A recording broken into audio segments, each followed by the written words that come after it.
Assalamualaikum warahmatullahi wabarakatuh. Salam harmoni, hidup sekali, hiduplah penuh arti. Sahabat, apakah Anda pernah setelah Anda presentasi lalu ada proses tanya jawab dan Anda harus menjawab pertanyaan dari audiens Anda? Atau Anda sedang presentasi lalu ada pertanyaan langsung dari audiens Anda padahal belum persilahkan atau belum saatnya ada kesempatan untuk proses tanya jawab. Jadi istilahnya impromptu, tiba-tiba ada pertanyaan. Atau mungkin kalau Anda pernah menghadapi interview, bisa jadi pertanyaan yang diajukan adalah pertanyaan yang belum pernah Anda prediksi sebelumnya.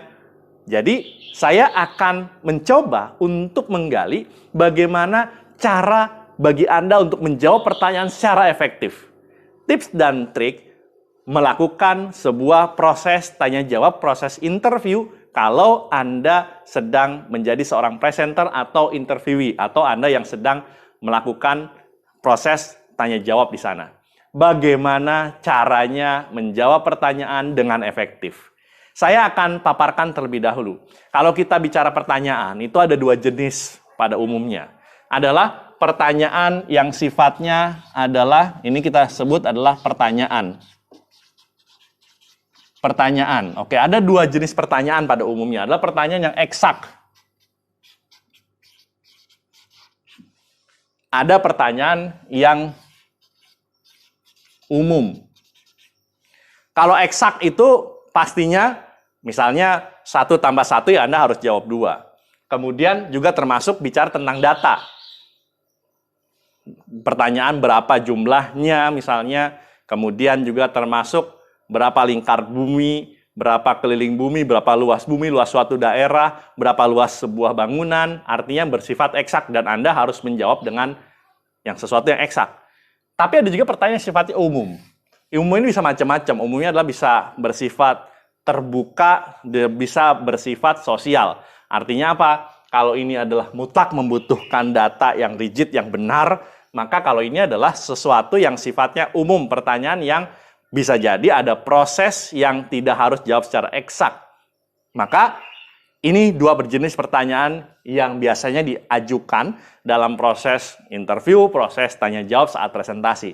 Termasuk sebenarnya saya juga tergelitik untuk menyampaikan sebenarnya jenis-jenis penanya. Jenis penanya. Kalau jenis penanya ini adalah ada yang memang adalah penanya yang memang benar-benar ingin tahu. Saya sebutnya adalah pembelajar. Pembelajar. Memang mereka ingin belajar dari Anda atau mereka ingin mempelajari Anda. Ini pembelajar. Ada juga adalah mereka yang ternyata bertanya itu hanya sekedar iseng. Saya nyebutnya adalah turis. Turis. Iseng saja mereka. Atau sebutnya iseng. Mereka nanya cuma iseng. Mereka nanya cuma sekedar ngabisin waktu, having fun saja. Tapi ada juga yang memang kalau dalam sebuah forum yang besar, ada yang sebutnya adalah selebritis. Orang-orang yang memang gila tampil nih, senang sekali tampil, senang sekali terlihat oleh audiens. Jadi kadang bertanya itu untuk menampilkan dirinya. Kalau ini adalah untuk iseng saja ngabisin waktu, ini kayak masih ada waktu, ini kayaknya belum selesai nih, kayaknya saya seru nih kalau nanya ini gitu, buat hiburan buat semua gitu. Ini adalah yang iseng, yang turis, ini adalah selebritis ingin tampil. Kemudian ada satu lagi nih yang sering kali kita temukan dalam berbagai macam jenis proses presentasi atau forum adalah teroris. Teroris ini menteror kita. Ini kayaknya menjatuhkan kita. Ini kayaknya bagaimana nih orang bisa, ini grogi, saya tambahkan grogi lagi. Benar-benar teroris gitu, ingin menteror kita.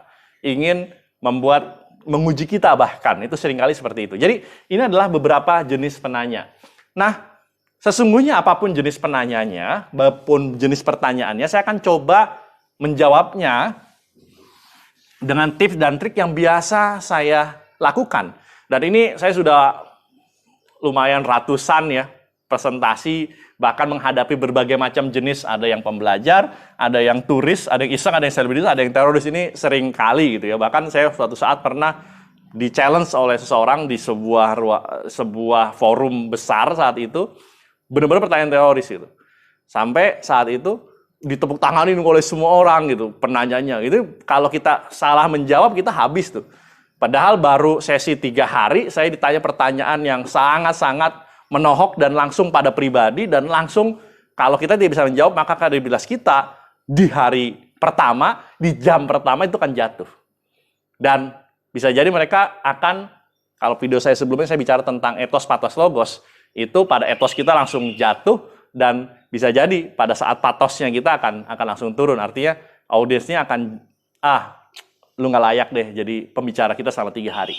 Tapi kita bisa taklukkan sesungguhnya. Bagaimana cara menjawab sebuah pertanyaan?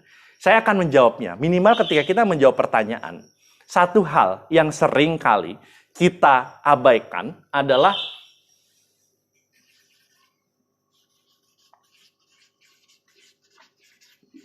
mendengar. Ini adalah kunci dari sebuah proses tanya jawab. Kita punya 2 telinga, 1 mulut. Artinya apa? Kita diminta untuk mendengarkan lebih banyak, kemudian kita baru berbicara yang tentunya dengan sebuah mekanisme mendengar yang efektif. Mendengar yang efektif adalah ketika kita sudah pada proses mendengar secara komplit, secara lengkap. Jadi kalau ada orang bertanya, jangan dipotong di tengah perjalanan saat dia bicara. Kita harus mencari kira-kira dari sekian pertanyaan itu, ujungnya ini mau kemana? Ujungnya mau kemana? Walaupun pada kondisi tertentu kadang kita harus memotong karena pembicaraannya ini memang sudah sangat melebar dan tidak jelas, tetapi memotongnya adalah nanti saya akan coba kaitkan kenapa kita harus memotong. Tapi pada kondisi normal adalah jangan pernah memotong orang yang sedang bertanya, dengarkan sampai lengkap sehingga kita bisa menangkap secara keseluruhan materi pertanyaan yang ingin disampaikan oleh orang yang bertanya pada kita. Jadi dengarkan, mendengar efektif. Mendengar itu dengan apa? Dengan telinga kita, tetapi apakah cukup dengan telinga? No, kita gunakan apa? Kita cerna dengan logika kita. Termasuk adalah apa? Kita tangkap emosi orang yang bertanya itu seperti apa. Kalau kita menangkap emosinya orang yang bertanya, kita bisa menebak, oh ini teroris nih. Oh ini cuma iseng lah. Oh ini cuma selebritis. Ini pembelajar. Maka mendengarkan yang efektif itu pada kunci ketika Anda mendengar dengan telinga, ketika Anda mendengar dengan kepala Anda atau logika Anda, termasuk Anda coba menyasar. Kira-kira di balik pertanyaan itu ada emosi apa yang mereka ingin selipkan di dalamnya. Itu adalah mendengar yang empati. Nanti pada kesempatan berikutnya saya akan ingin sampaikan terkait dengan bagaimana cara mendengar yang efektif dengan mengetahui level-level mendengar.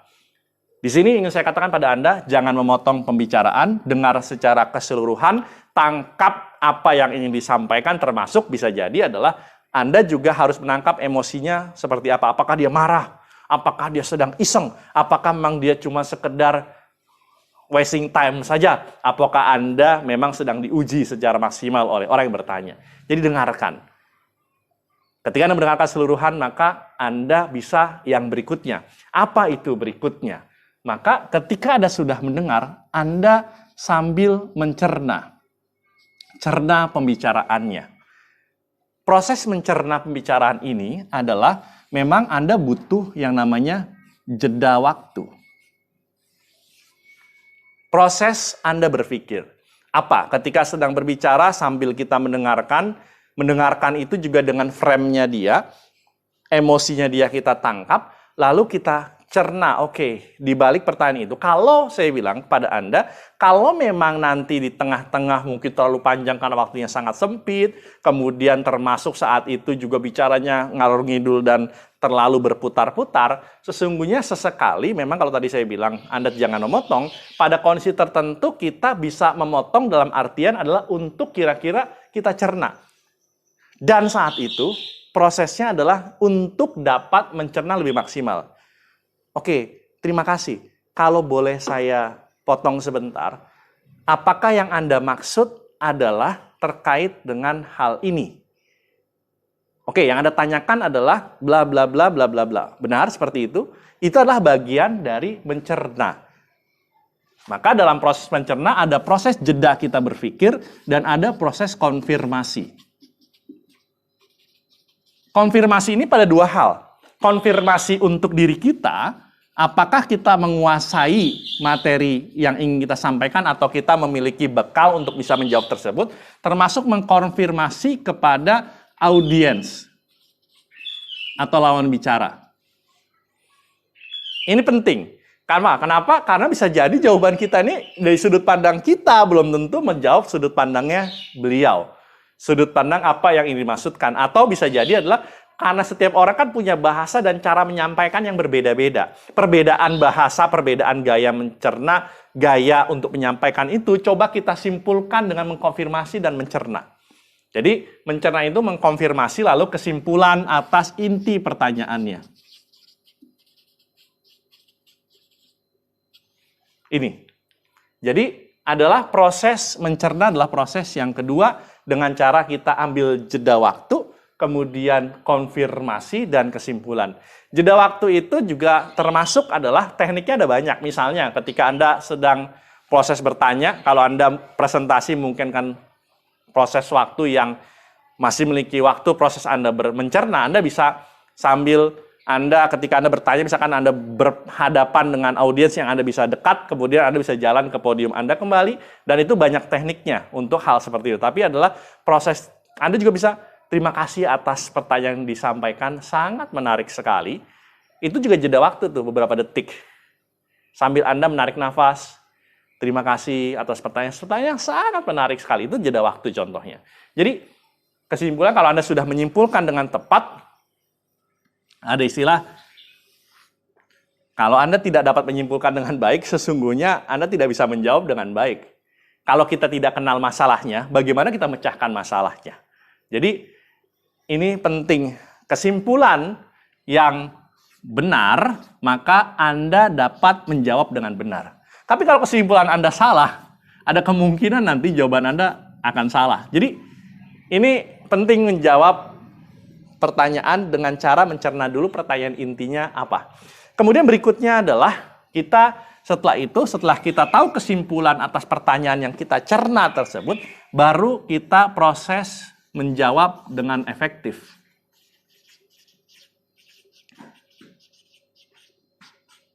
Menjawab dengan efektif. Menjawab dengan efektif itu apa? Kalau pertanyaan eksak terkait dengan teori yang memang data, kemudian juga fakta, mau tidak mau, pasti kita harus jawab eksak, fakta, dan data. Kalau memang kita tidak tahu, tidak ada proses kalau kita bicara tentang eksak adalah jangan berbohong. Saya selalu menyarankan jujurlah, jujurlah, jujurlah. Pada kondisi beberapa sesi, beberapa forum, saya pernah, saya terus terang belum tahu terkait dengan pertanyaan Anda, terkait dengan datanya, tapi saya akan cari pada Anda. Atau saya misalkan, ini belum pernah saya dengar nih, apa yang Anda sampaikan. Nanti coba akan saya cari tahu, nanti saya akan minta email atau telepon Anda, nanti saya akan jawab. Itu pada kondisi tertentu itu bisa kita lakukan, tapi lagi-lagi tergantung kondisinya. Tapi kalau bicara tentang eksak, kalau memang Anda tidak tahu, akan lebih elegan bagi Anda untuk menjawab, saya mohon maaf, belum pernah mendengar itu. Jadi itu adalah salah satu bentuk dari etos kredibilitas Anda, memang jangan pernah membohong. Sekali bohong, maka Anda akan menutupi kebohongan-kebohongan berikutnya. Dan itu akan ada semacam fatality ke belakangnya, karena Anda telah menutupi kebohongan dengan kebohongan yang lain, dan bisa jadi Anda akan juga termasuk bohongi orang lain. Kalau itu berkembang terus, akan jadi ilmu yang sesat nantinya, atau informasi yang sesat, fatal sekali ujungnya. Tapi kalau Anda bertanya terkait dengan hal yang umum dan Anda menguasai, maka Anda bisa katakan, dalam sudut pandang saya terkait dengan hal tersebut, jadi Anda punya sudut pandang khusus yang Anda sampaikan. Nah, sudut pandang informasi yang efektif ini, pertanyaan jawaban Anda akan lebih efektif kalau Anda misalkan kaitkan dengan apa? Anda gabungkan dengan story atau experience nyata. Contoh. Ini juga penting. Story, experience, contoh. Termasuk juga plus contoh ini adalah digunakan untuk mendukung teori atau materi Anda. Materi jawaban Anda akan sangat kuat kalau didukung oleh contoh, didukung oleh experience. Juga termasuk cara menjawabnya adalah Anda berapa punya waktu Anda yang dibutuhkan oleh Anda. Berapa banyak waktu yang tersisa untuk Anda. Jadi kalaupun Anda menjawab, maka story, experience, contoh ini adalah pendukung dari materi atau teori Anda. Tetapi saya ingin katakan pada Anda, menjawab efektif itu apa? Proporsional. Proporsional. Proporsional itu apa? Saya ingin katakan pada Anda, jangan melebar. Tapi adalah fokus. Yes. Fokus. Fokus dan fokus pada pertanyaan nih, apa Anda jawab. Jadi seringkali kan kita bertanya apa, jawabnya apa gitu itu. Aduh, maka ada istilah jaka sembung gitu. Nggak nyambung. Maka kesimpulan ini akan didukung dengan proporsional, jangan melebar, tapi Anda fokus pada apa yang dia tanyakan. Fokus ini bukan berarti dia bertanya satu kalimat, Anda jawab sampai satu kalimat atau dua kalimat saja. Tidak. Anda boleh jawab panjang, tetapi menjawab sampai dia puas. Tapi bagaimana kalau dia tidak puas? Lagi-lagi setiap orang tingkat kepuasannya pasti akan berbeda. Tetapi ketika Anda sebagai seorang pembicara, Anda sudah menjawab dengan kapasitas dan proporsional Anda dan apa yang Anda ketahui dan juga Anda telah bubuhkan dengan banyak contoh.